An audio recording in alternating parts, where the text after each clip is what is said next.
লঞ্চের ছাদের মধ্যে এখন আমি রয়েছি। এখান থেকে যে দৃশ্যটি এত সুন্দর দৃশ্য দেখার মতো।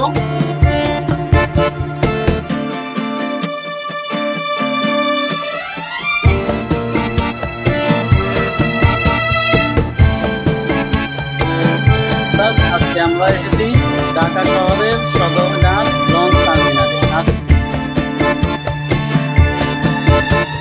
সদরঘাট লঞ্চ টার্মিনাল বুড়িগঙ্গা নদীর তীরে গড়ে ওঠা দেশের এক প্রাচীন এবং বড় নদী বন্দর তথা লঞ্চ টার্মিনাল।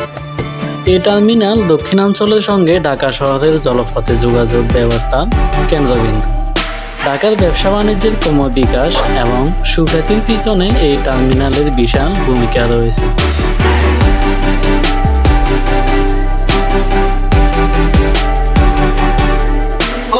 এত সুন্দর কেবিন দেখুন, সিরিয়াল করা। মনে হবে আপনাদের কাছে কোনো ভিআইপি কোনো হোটেল অথবা ভিআইপি কোনো রেস্টুরেন্ট, যেখানে মানুষজন বসে থাকে এমনকি চা নাস্তা খায়।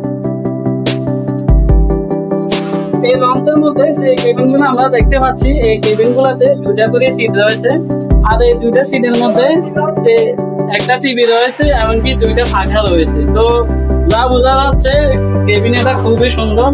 আসলে মূলত এই কেবিনগুলোতে এসি না থাকলেও কিন্তু এখানে যে সুন্দর প্রাকৃতিক দৃশ্য, এমনকি লঞ্চ এটা যখন চলে নদীর মধ্য দিয়ে যে প্রাকৃতিক বাতাস, এটাই অনেক সুন্দর। এখানে আর এসি দরকার নাই।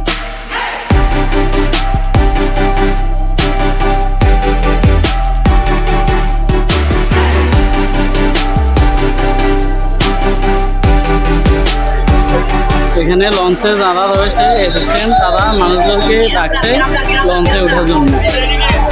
এই লঞ্চটি হয়তো কিছুক্ষণ পর, হয়তো 1 ঘন্টা না 2 ঘন্টা পরে ছাড়বে। এখানে যাত্রী ওঠার জন্য মানুষজনকে ডাকতেছে।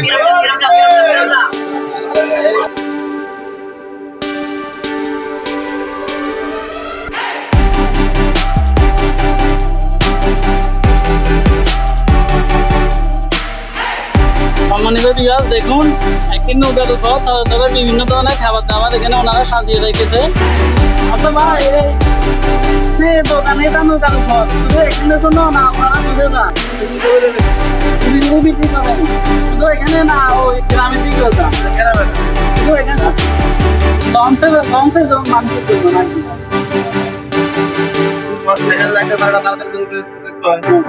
যাইতে পারে না।